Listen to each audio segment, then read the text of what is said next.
pemirsa, Anda kembali menyaksikan Report on the Spot edisi 12 Juni 2013 bersama saya Alvina Fahru. Inilah Report on the Spot selengkapnya.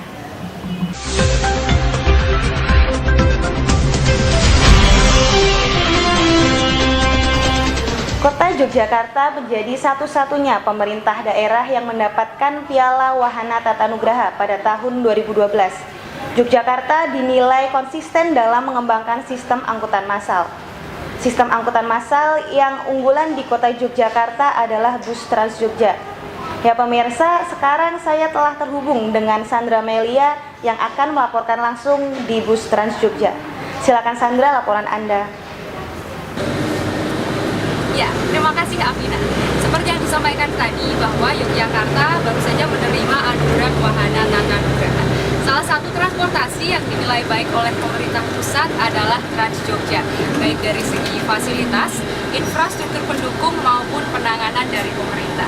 Dan saat ini bus Trans Jogja yang beroperasi di Yogyakarta sejumlah 74 unit setelah mendapatkan 20 unit tambahan bus baru dari pemerintah pusat. Kedua puluh bus tambahan baru ini telah beroperasi pada 21 Mei lalu. Afina?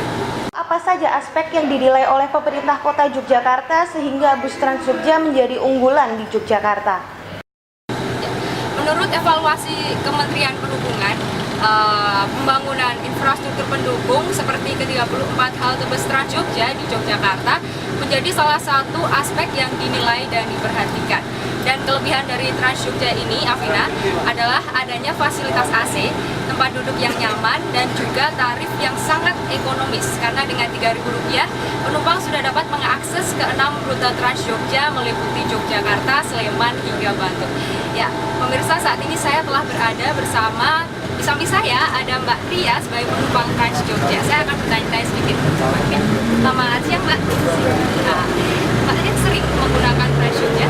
Lumayan. Apa yang membuat Mbak Ria memilih Trans Jogja daripada transportasi lain? Lebih nyaman ya dari transportasi lain. Lebih nyaman di bidang apa gitu? Kalau menurut Mbak Ria sendiri, apa yang perlu dilakukan oleh pemerintah kota dalam penanganan transportasi di Yogyakarta?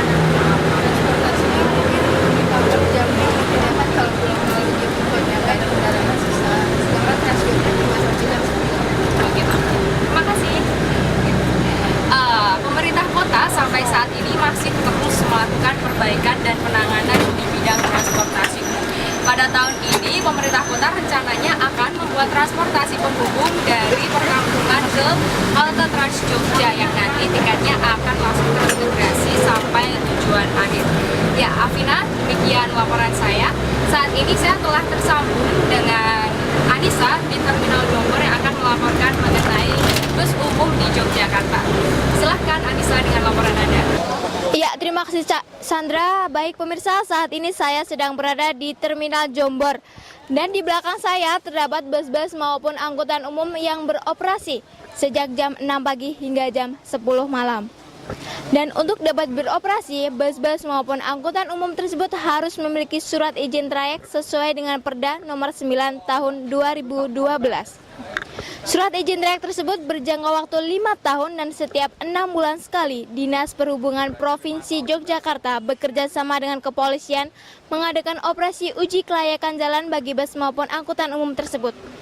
Kondisi kelayakan itu meliputi pengecekan rem, bodi, kemudi, mesin, asap, dan penyeka kaca juga tanggap darurat lainnya.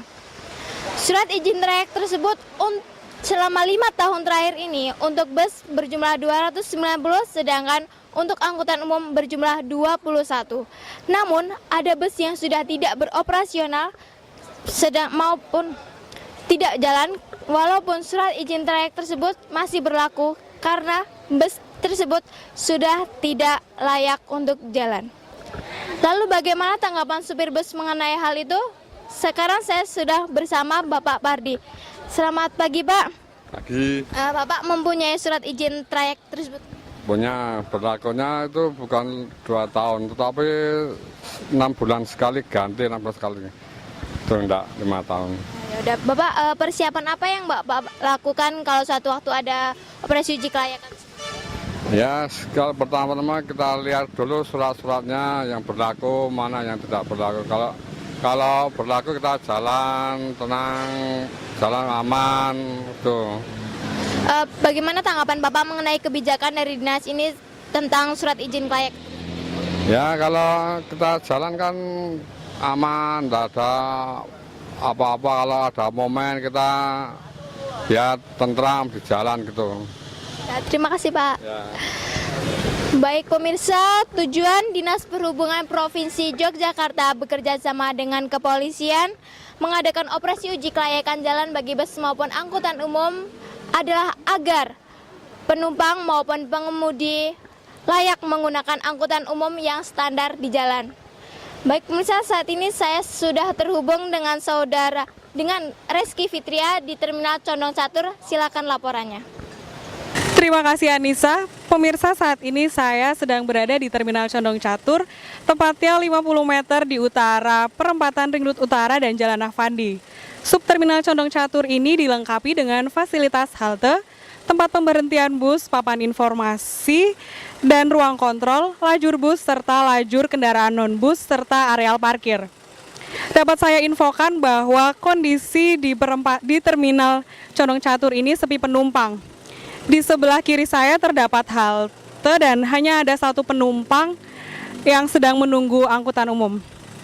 Para penumpang lebih memilih untuk menunggu di luar terminal dan hal ini berakibat negatif terhadap angkutan dengan trayek Terminal Condong Catur ini. Sopir bus pun lebih memilih untuk menaikkan penumpang di jalan dan hanya melintas di Terminal Condong Catur ini.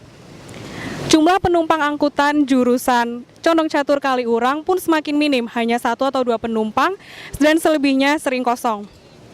Berikut penuturan seksi terminal dan angkutan Dinas Perhubungan Sleman, Suwarto. Itu sebenarnya kalau penumpang itu atau pengguna jasa angkutan itu banyak, kemungkinan tidak sesepi ini. Lah dikarenakan gini loh, sekarang tiap orang itu memiliki kendaraan sendiri. Kendaraan sendirilah itu yang memicu terlalu terjadinya sepi seperti itu. Coba Mbak pantau ya, setiap lampu merah, pemberhentian lampu trafik itu berapa kendaraan? Itu sekali merah aja, sekali berhenti, itu berapa kendaraan? Pemirsa, subterminal Condong Catur ini malah justru ramai pada saat jam menunjukkan pukul 4 sore hingga pada malam hari. Dapat dilihat di belakang saya, subterminal Condong Catur ini beralih fungsi menjadi arena makan, namun pada siang hari sepi dan meskipun itu adalah hari libur. Sekian laporan saya, kembali ke Afina. Terima kasih Reski Fitria atas laporan Anda. Ya pemirsa, menurunnya minat masyarakat terhadap angkutan umum di Yogyakarta membuat jalanan di kota Yogyakarta macet dipenuhi oleh kendaraan pribadi. Nah, saya sekarang telah terhubung dengan Muhammad Ma'ruf yang akan melaporkan langsung di Jalan Dr. Yohanes, Cagen, Yogyakarta. Silakan Ma'ruf, laporan Anda. Ya, terima kasih Afin. Pemirsa, sekarang saya sudah berada di Jalan Yohanes, tepatnya di samping salah satu mal yang ada di Yogyakarta. Dapat dilihat di belakang saya, padatnya arus lalu lintas, juga sempitnya ruas jalan yang ada mengakibatkan terjadi kemacetan. Belum lagi terdapat lokasi parkir yang berada di dekat lampu merah.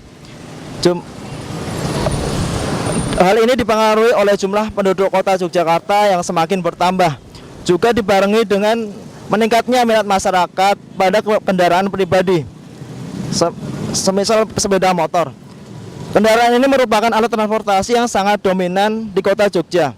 Peningkatan jumlah kendaraan roda 2 ini telah menggantikan alat transportasi massal, misalnya bis dan angkutan umum lainnya. Secara umum, pertambahan sepeda motor memang dinilai lebih pesat dibandingkan dengan kendaraan roda 4. Setiap tahunnya, kendaraan roda 2 meningkat sampai sekitar 11,8%, sementara kendaraan roda 4 hanya 6,9%. Dapat kami laporkan jika hal ini terus berlanjut, dipastikan ke depan kemacetan akan semakin meningkat. Seharusnya hal ini menjadi PR bagi pemerintah Kota Yogyakarta untuk menanggulangi kemacetan. Demikian laporan langsung dari Jalan Yohanes, dan saat ini saya sudah terhubung oleh Yopa yang akan melaporkan dari kawasan titik 0 km. Silakan laporannya. Baik, Maruf. Pemirsa, saat ini saya sedang berada di Malioboro, tepatnya di titik 0 km. Dan di belakang saya ini adalah gilding block. Garis kuning belakang saya ini adalah gilding block yang sengaja dibangun oleh pemerintah Kota Yogyakarta, diperuntukkan bagi para difabel supaya tetap dapat menikmati suasana di Malioboro. Namun seperti yang terlihat pemirsa, gilding block ini belum difungsikan sebagaimana mestinya. Banyak masyarakat yang belum mengetahui bahwa garis kuning di belakang saya ini adalah gilding block yang khusus untuk para difabel. Kurangnya pengetahuan masyarakat tentang gilding block ini juga dipicu oleh kurangnya sosialisasi dari pemerintah kepada masyarakat sendiri. Dan pemirsa, dapat kami informasikan pula bahwa tahun ini Yogyakarta sedang dalam proses untuk mengikuti Wahana Tata Nugraha. Dan seperti apakah kesiapan Jogja untuk menjadi pemenang Wahana Tata Nugraha untuk yang keempat kalinya? Berikut adalah penuturan dari Kepala Seksi Manajemen Lalu Lintas, Ahmad Azhar. Persiapan khusus kalau Jogja kelihatannya memang masih lebih bagus dari beberapa daerah lain. Artinya kita ada beberapa program unggulan seperti Trans Jogja, seperti ada manajemen lalu lintas di Malioboro, itu mungkin nanti bisa di. Nah pemirsa, melihat kondisi sarana dan prasarana Yogyakarta yang masih seperti ini, akankah Yogyakarta untuk keempat kalinya menjadi pemenang Wahana Tata Nugraha? Dari Yogyakarta, kembali ke Anda di studio, Afina. Iya, terima kasih Ma'ruf dan Yopa.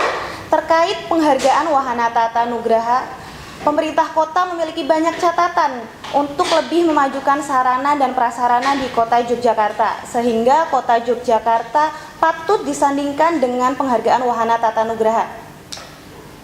Demikian report on the spot kali ini. Saya Afina Fahru beserta kru yang bertugas mohon undur diri. Selamat siang dan selamat melanjutkan aktivitas Anda.